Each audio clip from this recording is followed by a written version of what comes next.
ويا مساء الخير.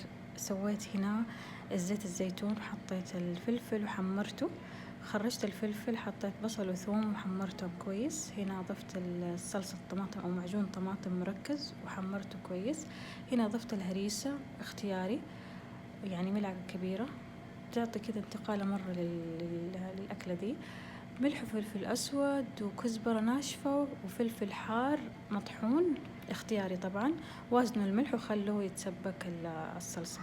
هنا حطوا أي شيء، أنا حطيت هنا اليبصل طعون، ما شاء الله تبارك الله في البيت مرة نعشقه، فطلع مرة طعم بالكسكسي وأول مرة.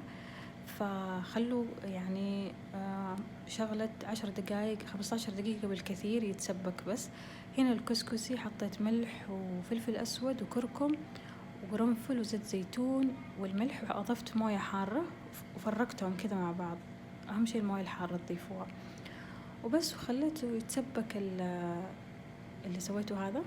أضفت هنا البصل بكبره والقرع أو اليقطين اللي تقولوه، اختياري الخضار اللي تحبوه، ومرقت بالموية قليل مو كثير، وخليته على البخار الكسكسي لين استوى.